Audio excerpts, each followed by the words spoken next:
la Fundación Antonio Sáenz de Miera y Frieital presenta Voces del Periodista. Conduce Celeste Sáenz de Miera. Comenzamos.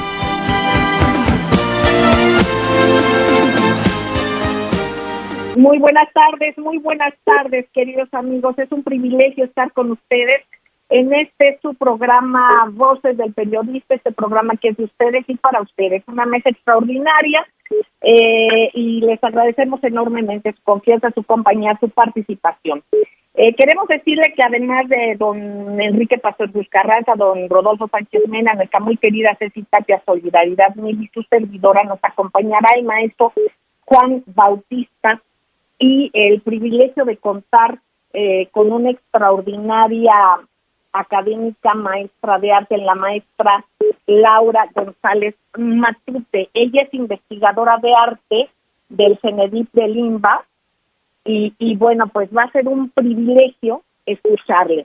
Y vamos a ver por qué vamos a ir al punto ya, porque se nos comió el tiempo, perdonen ustedes, queridos amigos. Y bueno, antes que nada, bienvenidos, maestra y Juan Bautista. Yo te pediría, por favor, me apoyes, porque este es un trabajo extraordinario que van a dar ustedes la primicia para nosotros, para Voces del Periodista, porque se va a ofrecer un documental titulado Murales en Movimiento. Explícanos de qué se trata, maestro Juan Bautista, para poder platicar con la maestra Laurita y además decirles que pueden consultar Voces del Periodista con un artículo extraordinario sobre este tema y además sobre video. Adelante, maestro Juan Bautista. Claro, muy rápido, Celeste, gracias, auditorio. El viernes próximo se presenta en el CENAR, esa gran institución cultural que está aquí al sur de la ciudad, acá por el Metro General Anaya, entre Tlalpan y México. Se presenta a las 5 de la tarde el documental Murales en Movimiento. ¿Qué significa esto? Bueno, es producto de una larga investigación histórica de más de década y media, donde se recupera una faceta poco conocida del pintor, el gran pintor José Clemente Orozco, porque al Orozco lo conocemos como muralista entre los tres grandes, y ahí está nuestra admiración. Pero Orozco, aparte de también realizar Caballete, mucha obra de Caballete, sobre todo cuando estuvo en Estados Unidos, pero ya en el año del 44, 42, 43 al 47, él se encuentra con las hermanas Campobello, esas hermanas que fundan la Escuela Nacional de Danza y al mismo tiempo la Escuela Nacional de Danza, bueno, donde esta Nelly era la directora, y tienen a bien realizar unas puestas en escenas en Bellas Artes. Entonces, Orozco, ¿cuál era la participación de Orozco ahí? Nada más ni nada menos que pintaba los telones de fondo, ese gran telón que baja ahora de Tiffany, que tiene en este caso el escenario de Bellas Artes. Cuando levantan ese telón había otras escenografías muy importantes, que es donde participa Orozco para ilustrar, para vestir a las mismas bailarinas. Entonces esos telones estuvieron perdidos durante más de 30 décadas. Y yo como reportero los encuentro en el año de 30 años, más de 30 años perdidos. Y yo en una investigación, al preguntarse la comunidad dónde está Nelly, porque Nelly fue secuestrada por una de sus alumnas, que después le dio trabajo como secretaria y después como asistente personal. Al final de su vida la terminan secuestrando y se les muere. O yo no puedo decir que la asesinan, pero se les secuestrada, y bueno, eso los convierte en verdaderos culpables. ¿Qué es lo que sucede? Entonces empiezan las preguntas: ¿dónde está Nelly? ¿Dónde está el cuerpo de Nelly? ¿Dónde están los bienes de Nelly? Y yo me lanzo en esa investigación, Celeste, y encuentro estos telones. Esos telones hoy son parte del patrimonio nacional, tangible e intangible de todo México. Participan otros grandes muralistas, y entonces ese documental que se presenta este viernes, que va a ser transmisión en vivo, describe de manera detallada esa faceta muy poco conocida del Orozco escenógrafo. Esa es la palabra, ese es el concepto, Orozco escenógrafo. Es lo que te podía comentar en este primer lance, en una crónica muy rápida, Celeste. Muchísimas gracias, maestro Juan Bautista. Queridos amigos, tenemos datos interesantísimos. Vamos a un corte y no tardamos. Gracias. Gracias, queridos amigos. Gracias por seguir con nosotros en su programa Voces del Periodista, una mesa en la que podremos escuchar al maestro Rafael Barajas Durán, @Fiscón Monero, al muy querido maestro Enrique Pastor Carranza, al maestro don Rodolfo Sánchez Mena, al entrañable Ceci Tapia, Solidaridad. Estamos platicando con el maestro Juan Bautista, ustedes lo conocen. Quiero decirles que en ese trabajo importantísimo que se va a presentar el próximo viernes a las 5 de la tarde en el CENAR, denominado Murales en Movimiento, en este documental donde vemos a un Orozco que tiene que ver con la escenografía, bueno, pues este descubrimiento de estos telones fueron hechos precisamente por el maestro Juan Bautista. Es un programa de investigación, un trabajo de investigación periodística premiado precisamente, y además de ello, también por el seguimiento que tuviste al caso de Nelly Campobello. Así es que ya tendremos que hacer y comentar, porque ha sido tu Premio Nacional de Periodismo, pero además con varios reconocimientos por este trabajo extraordinario. Y ahora poder ver esta mancuerna maravillosa de la maestra Laura González Matute contigo, alrededor ambos del arte, ahora sí que por amor al arte, que es lo que les une en ese trabajo extraordinario. Juan, por favor, ¿pudieras compartirnos la presencia de esta personalidad que es la maestra Laura González Matute? Adelante, claro. Juan. Claro, para que el público tenga claro las rutas que se siguieron en esto, cuando se lanza la convocatoria por ahí del 89, la pregunta ¿dónde está Nelly? Se forma un comité amplio de 350 personas, periodistas, comunicadores, artistas plásticos, gente de la danza, del teatro también, y tienen varias reuniones con gente del INBA, con el jurídico, pues como para preguntarle qué pasó con la maestra, y que bueno, ya no era su papel, correspondía al Ministerio Público. En ese momento, yo intervengo como parte de un equipo muy amplio que a lo largo de 10 años sumamos casi 20 reporteros dándole seguimiento desde distintos medios. Yo tuve la gran fortuna de incorporarme a la investigación y en escasos 3 meses y medio realizo ese gran descubrimiento, encuentro parte de los manuscritos de ella, encuentro una fotografía original, encuentro las casas habitadas por los sirvientes, porque también hay una casa en Ecatepec, todavía, pues vamos a decirlo así, que se las dejó encargadas, pero suena más a invasión de propiedad privada, igual que esto que fue acá, el despojo totalmente a los bienes de Nelly, en este caso por una parte de la servidumbre. Y en ese sentido, yo tengo toda una investigación. Entonces, lo que sale el viernes es 1 minuto y medio de un video, pero tenemos preparado, eso ya lo comentaremos con la maestra Celeste, un documental que estamos elaborando ya desde hace tiempo y una investigación periodística que tiene que ver con el secuestro, el modus operandi, quién se quedó con los bienes, cómo están ahora. Todo eso lo tenemos actualizado al día de hoy, después de esta, ya van a ser casi 20 años de esta investigación. Exactamente. Y verá la luz, yo creo, unos 3 meses. Bueno, en ese caso, la maestra Laura González Matute, investigadora de arte, ella va por su cuenta y por su camino y por la vida descubriendo cosas de Orozco.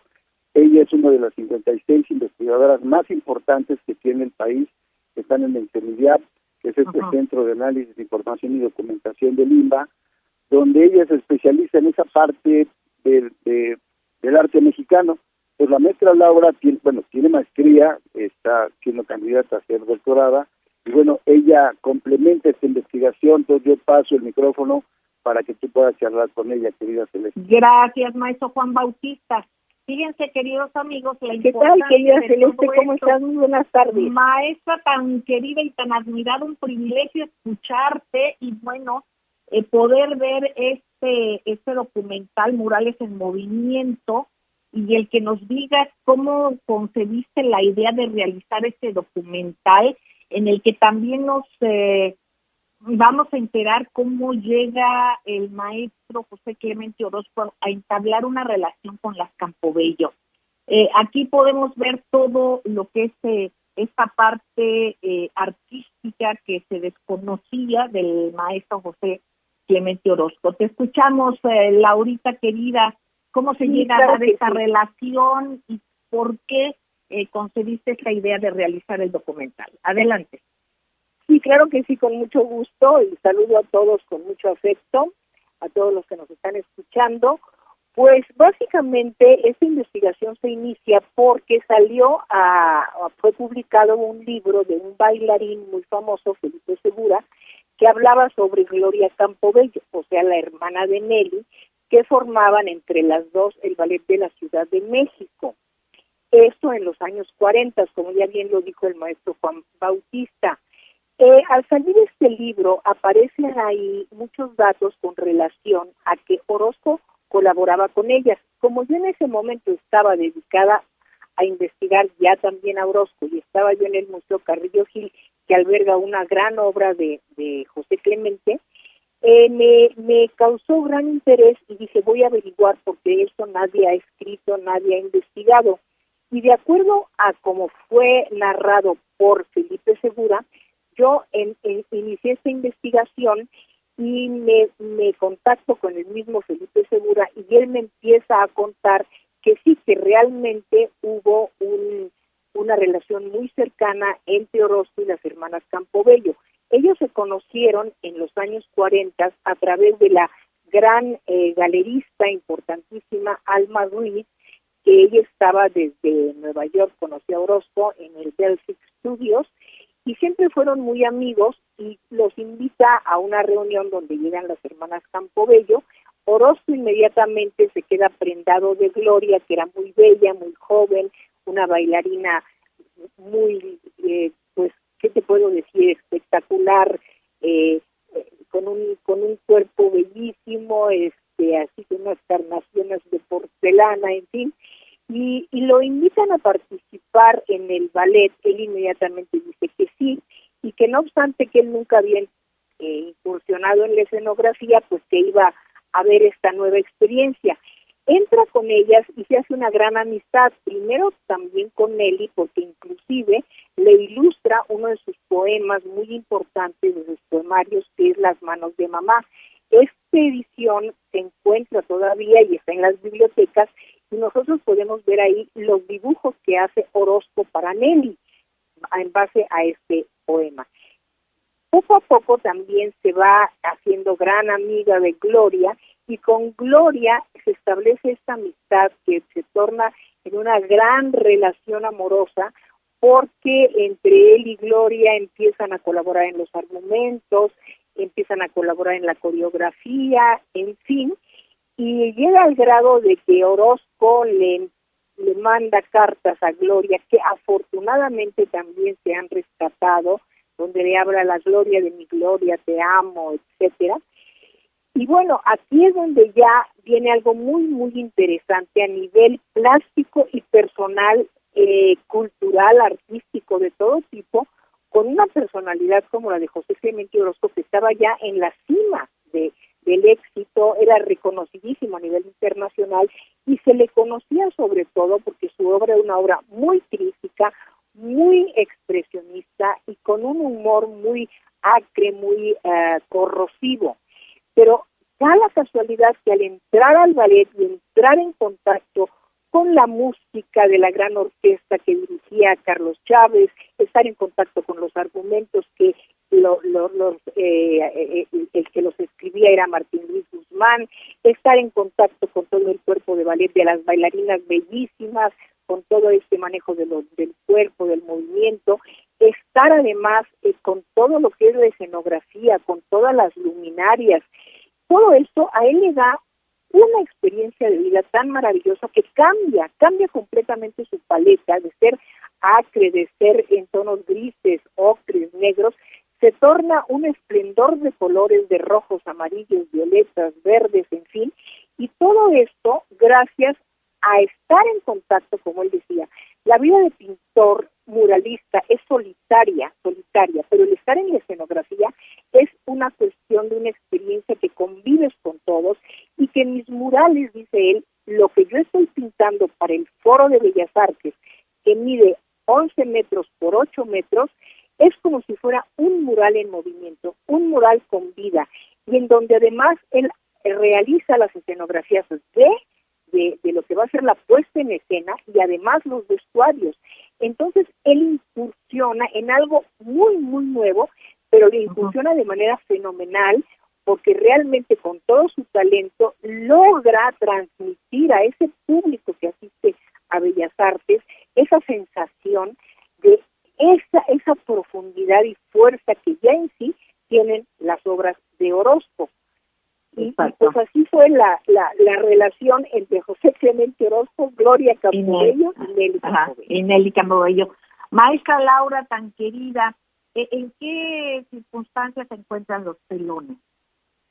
Bueno, los telones que descubre el maestro Juan estaban en la casa ya totalmente abandonada, de Nelly Campobello, y totalmente casi que destruida, y él casualmente logra descubrir un tapanco arriba de un baño, se sube de una manera así completamente como si fuera un gran cirquero o atleta, y se trepa hasta arriba cuando descubre algo muy raro, que es enorme, que son unos como cartones, que él dice, ¿qué es esto? Pero como él ya estaba enterado de los nombres de los ballets, y empieza a leer que decía Obertura Republicana, Alameda 1900, Feria, en fin, todo esto, dice, son los telones perdidos que ya una vez habían demandado, que los habían robado. El mismo secuestrador que secuestra a Nelly había hecho una denuncia de que se los habían robado, porque el secuestrador no se había percatado que estaban escondidos arriba del baño. Y Juan se sube, los descubrió, se encuentra, ¿cómo? Exactamente, los encontró ahí. Fíjate que ya estamos en el corte, maestra querida, y quisiera yo decirles a ustedes que pueden visitar Voces del Periodista, por favor, tecleen vocesdelperiodista.mx/opinión, y van a ver murales en movimiento, José Clemente Orozco, escenógrafo, y las hermanas Campobello, del maestro Juan Bautista, en Voces del Periodista. Pero aquí además se va a ver un adelanto de lo que se va a presentar el próximo viernes. Es un adelanto de este documental extraordinario. Ustedes van a ver momentos históricos para el arte, precisamente cuando narra la maestra Laura González Matute, cómo el maestro Juan Bautista descubre. Usted va a ver las imágenes, no se lo pierda, visite Voces del Periodista. Vamos a un corte, no tardamos. Gracias, queridos amigos, gracias por seguir con nosotros en su programa Voces del Periodista, este programa que es de ustedes y para ustedes. Gracias a ABC Radio XEABC, porque es una frecuencia que está comprometida con la pluralidad. Así es que esto es digno de resaltarse. Bueno, escuchamos al maestro Juan Bautista, la gran maestra Laura González Matute, hablarnos sobre este evento del próximo viernes a las 5 de la tarde en el CENAR, Murales en Movimiento. No se pierdan, por favor, este documental. Y pueden tener un adelanto si ingresan a nuestra página vocesdelperiodista.mx, buscan opinión y buscan al maestro Juan Bautista. No se van a arrepentir, verdaderamente no va a ser. Recordemos que parte fundamental de México, de nuestro arraigo, de nuestro amor a la patria, precisamente son estos eventos, la cultura. Todo este tipo de eventos es lo que permite que nuestro espíritu se mantenga vivo, que no se nos haya adormecido en estos años de neoliberalismo en que trataron de embrutecernos el alma y sin embargo no se logró. Vemos un México vivo y actuante. Vamos a hablar sobre temas que nos estimulan, que tienen que ver mucho con esta visión del presidente Andrés Manuel López Obrador de tender los rieles en lugares del sureste de México. Vamos viendo de que esos denominados oposición, y que son más bien grupos golpistas, van poniendo cuestiones jurídicas de por medio para estorbar, ¿no? Para ir en contra de los derechos de todos, precisamente, que además votamos por un presidente y no lo dejan, bueno, le quitan tiempo de lo que debiese de ser su sexenio, y que esto nunca había pasado con ningún otro presidente, y sin embargo, pues luego dicen que es dictador, y bueno, ahí vemos las cosas más que evidentes. Por cierto, fíjense nada más que vergüenza, un juez de distrito en competencia, se dice competencia, económica, radiodifusión y telecomunicaciones, él es un doctor en Derecho, y se llama Juan Pablo Gómez Fierro, ya es conocido, ya ha sido señalado por antecedentes, por ligas, por filias y fobias que tiene. Bueno, pues este juez federal ordenó mantener vigente el permiso de Iberdrola en Monterrey para generar energía eléctrica. Aquí la Comisión Reguladora de Energía del Gobierno de México había rechazado renovar el permiso de la firma de origen español. Y bueno, ¿qué opinan? ¿Qué opinan, queridos amigos radioescuchas? ¿Es un traidor a la patria? ¿Es otro traidor a la patria? Hay que dar seguimiento a esto lo tenemos ahorita en Twitter, hay que dar seguimiento, pero sobre todo hay que informarnos. Esta información la obtuve en Sputnik, ustedes pueden buscarla, y bueno, pues ya seguramente saldrá en diferentes medios. El privilegio de estar en esta mesa con el maestro Rafael Barajas Durán Arroa, Filcón Monero, con el maestro don Rodolfo Sánchez Mena, y nuestra entrañable y queridísima Ceci Tapia Solidaridad Mil. Buscamos el enlace con nuestro querido maestro Enrique Pastor Cruz Carranza. En cuanto lo logremos, lo tendremos también en la mesa. Maestro querido Rafael Barajas Durán, @ Fisgón Monero, pues lo escuchamos con mucha atención, hay mucha actividad. Vemos que esto es una lógica y la parte ilógica. La lógica es ir en avance para recursos generales y crecimiento del país. Por otra parte, nos damos cuenta de aquellos que, prefiriendo intereses muy particulares y muy perversos, pues jalan para el otro lado, y es son grupos golpistas, como aquí se ha comentado y usted mismo lo ha también compartido, porque finalmente una oposición es propositiva, ¿no? Una oposición realmente puede reactivar la democracia, y en este caso pues nos damos cuenta que mucho de lo que se dice, la inmensa mayoría son mentiras, tergiversan las cosas, y en este caso pues tratan de poner obstáculos precisamente a la evolución de lo que queremos la mayoría de los mexicanos que votamos por el presidente Andrés Manuel López Obrador. Maestro querido, lo escuchamos con mucha atención. Así es, tiene usted toda la razón. Aquí lo que tenemos que recordar de entrada es que fue el mismo juez, Juan Pablo Gómez Fierro, el que el 11 de mayo otorgó un amparo a 2 empresas para parar la reforma en la ley de la industria eléctrica planteada por Andrés Manuel López Obrador. Hay que recordar además que ese amparo pues fue una cosa increíble, porque con mucha frecuencia pues, los amparos son a título individual, solo sirven para un caso, no puedes hacer amparos colectivos, etcétera. Pero aquí este juez tomó una decisión que permitió prácticamente que todos aquellos que estaban en contra de la ley de la industria eléctrica quedaran amparados en automático. Entonces uno lo que sí se pregunta es, bueno, ¿a qué intereses obedecerá este juez? Si en aquel entonces, si el 11 de marzo, del año pasado nos lo preguntábamos, pues yo creo que el señor lo está ratificando hoy con este amparo que le está dando al caso de Iberdrola. Está claro definitivamente.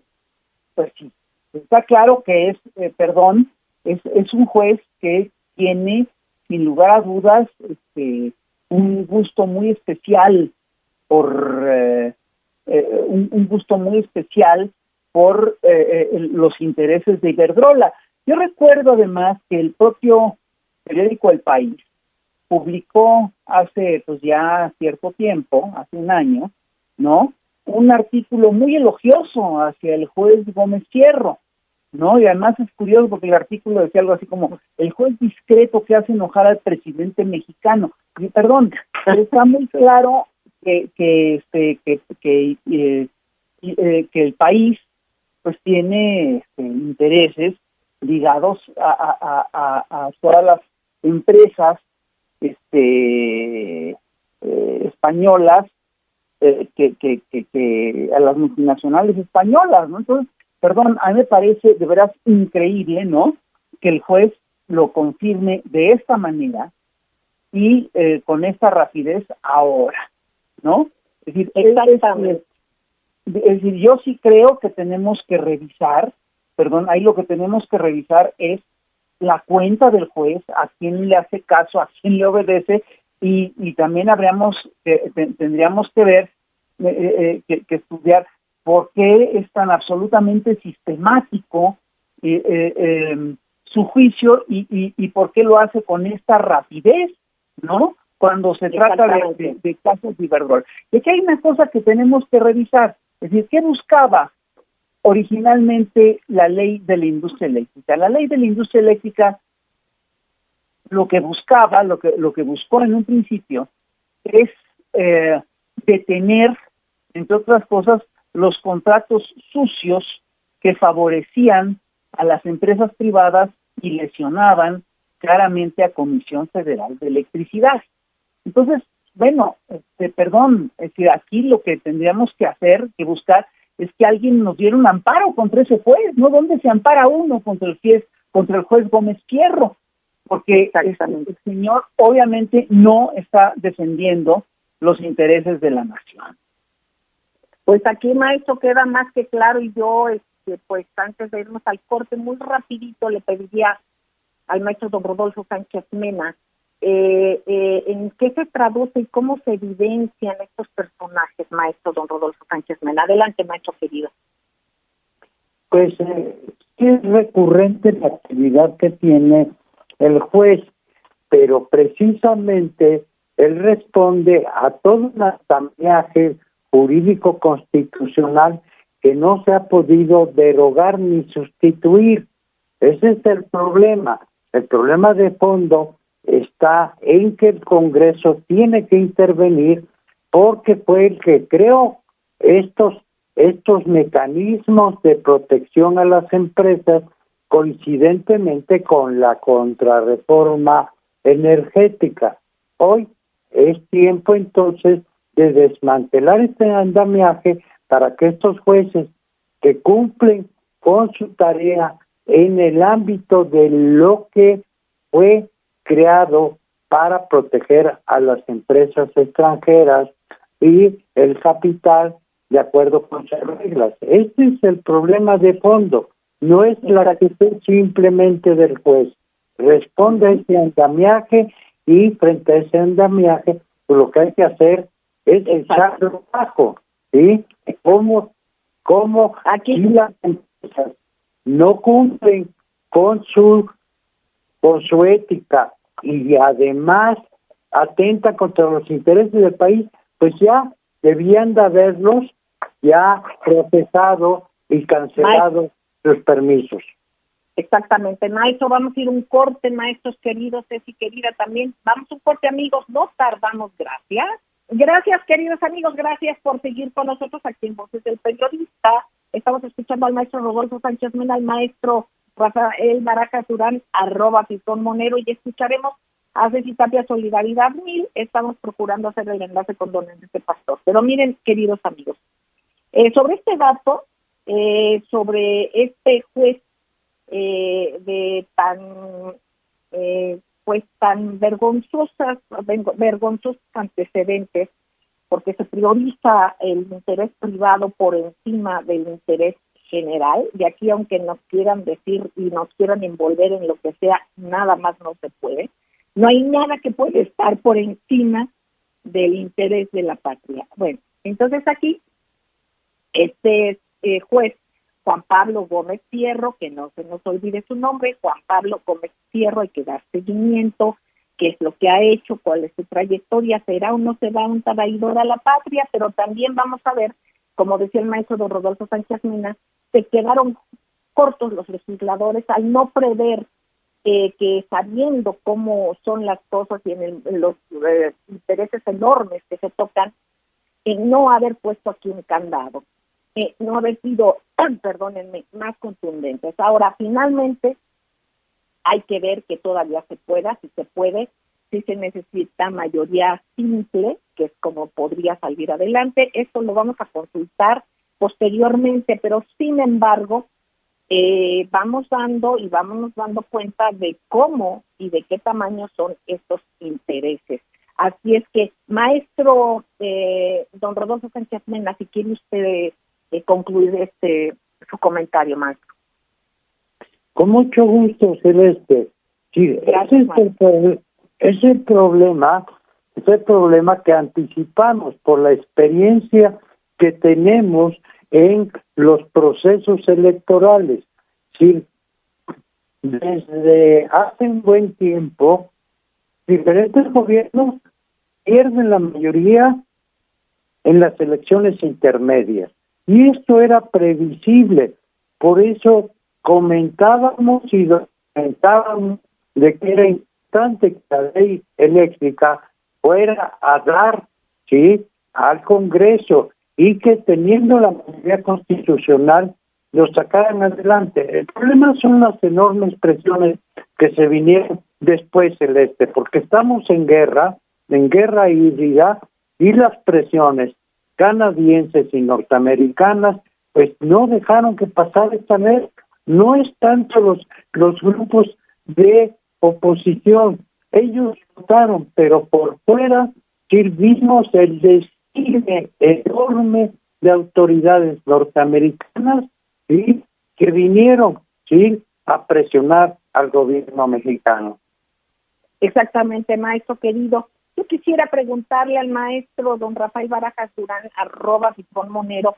Maestro querido, ¿cómo el pueblo, cómo esto, digamos, viendo un lado y viendo el otro, cómo todos estos embates, digamos, al ejercicio presidencial, como nunca se había visto antes, ¿no?, los obstáculos y todo esto, cómo esto ha obligado o ha hecho como un reflejo de músculo de los ciudadanos mexicanos?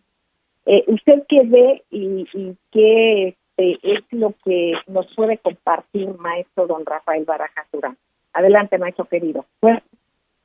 Bueno, una cosa que yo sí quisiera recalcar antes de pasar a lo siguiente es que primero tenemos, por supuesto, que revisar la información sobre lo de Juan Pablo Gómez Fierro. Tenemos que revisar si es cierto que realmente presentó este documento, este amparo, y tenemos que ver si no hay, qué alcances puede tener y si no se puede detener este amparo con también con medidas legales, porque la Suprema Corte ya, cuando la Suprema Corte declara válida la ley de la industria eléctrica, pues todos los amparos que dio que aquel señor, pues se vinieron abajo. Esto es, si este amparo que él está dando realmente no contraviene la ley que fue aceptada por la Suprema Corte. Primero que yo creo que tendríamos que revisar. Tenemos que ver la reacción del sistema legal mexicano. Y la otra cosa que yo sí quisiera señalar, que me parece delicada, es que efectivamente suele ocurrir se escucha interrumpido, maestro. ¿Pudiera acercarse a una ventana o algo? Porque está muy interrumpido. Sí, claro que sí. A ver si se escucha ya mejor así. Bueno, sí. ¿Ya se escucha mejor? Así mejor. La otra cosa que tenemos que hay que plantear, y hay que plantearla con cuidado, es que yo estoy convencido que el neoliberalismo fue implantándose a lo largo de 36 años y fue dando sus puntos, sus batallas tema por tema. Y la verdad es que lo que se ha avanzado en estos 3 años ha sido enorme.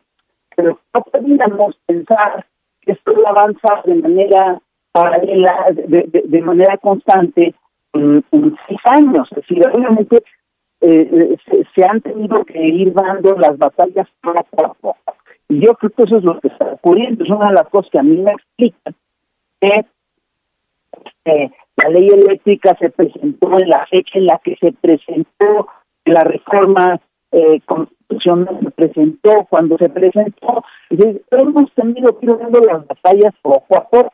Si seamos honestos, a mí me gustaría que tuviéramos, por ejemplo, un sistema impositivo gradual, es decir, que los ricos pagaran mucho más, que los pobres pagaran mucho menos. Pero eso en México no era posible plantearlo hasta hace unos meses. Entonces, los más ricos ni siquiera pagaban impuestos.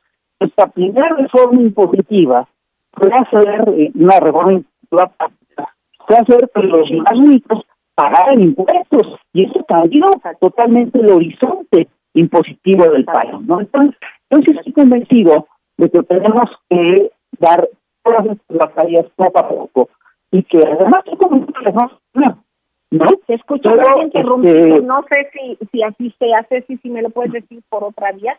No sé ustedes cómo perciban el sonido. Perdón, maestro, que lo Perdón. recortado. Se oye entrecortado. Debe ser la red. Pues ya faltan. Estamos en directo. Sí, y que Celeste, pues déjame comentarte rápidamente que el día de hoy él nos compró Twitter por 44 mil millones de dólares. Y esto Elon Musk, gracias. Y te pregunto, pues yo le escribí en la red, estimado Elon Musk, ¿usted aceptará de nueva cuenta a Donald Trump? Porque ese es un tema de libertad de expresión. Pues vamos a ver qué dicen las redes sociales, ¿no? Que y bueno, pues ya se acaba el programa. Yo creo que hay mucho que platicar y muchas cosas buenas que ver. Yo sé que lo que ha pasado es que mucha gente se ha descorazonado porque no lograron hacer esta ley. Todo el mundo cree que es un premio o un castigo para el presidente, cuando en realidad que la luz de la implicación del derecho humano de muchos mexicanos que están olvidados en pueblos como el mío, que es el municipio 500 de Oaxaca, y que ojalá lo puedan realizar, porque esa es una realidad. No tenemos energía eléctrica en los ranchos, en las rancherías. Pues bueno, es una lástima. Ahí perdió México. Yo creo que por ahí podemos empezar, por la gente de Piedad Celeste y con Exacto. Además, con la gente de veras, no con los bots ni con los trolls. Y sobre este tema, fíjense nada más, y hay que hablar con el maestro Rubén Luenga. Fíjense que él escribe el día de hoy La Nueva Libertad en Twitter, porque su cuenta fue restringida temporalmente. Aquí él dice, para su correcta difusión, cada emisión es anunciada a través de Twitter, de sus emisiones del maestro en Facebook, BK y otras redes sociales. Dice que son estos anuncios los que increíblemente este lunes 25 de abril son catalogados por la plataforma Twitter como acoso a una persona e incitación a otros a hacerlo. Esto como lo refiere la advertencia de Twitter, que además envía y acompaña esta restricción temporal, que si no puede ser más duradera de 12 horas. Al parecer va a ser de 12 horas, pero es un tema preocupante de libertad de expresión. Y bueno, pues se va aumentando, engrosando la lista de temas prohibidos en Twitter, cada vez se hace más larga, pero también esto nos va creando la necesidad de acercarnos a otras redes como BK, y otras muchas más de lo que tenemos que platicar. Maestro Rafael Barajas Durán, muchísimas gracias, se nos fue el tiempo y se interrumpía mucho. Ojalá esta semana pudiera estar algún otro día. Gracias, don Rodolfo Sánchez Mena. Gracias, Ceci Tapia. Solidaridad, un abrazo al maestro Enrique Pastor Cruz Carranza. Y yo les digo que escuchen el próximo miércoles sobre el tema que está pasando lo que pasa en Ucrania con el maestro Daniel Stulin. No se lo pierdan, por favor. Un abrazo, gracias.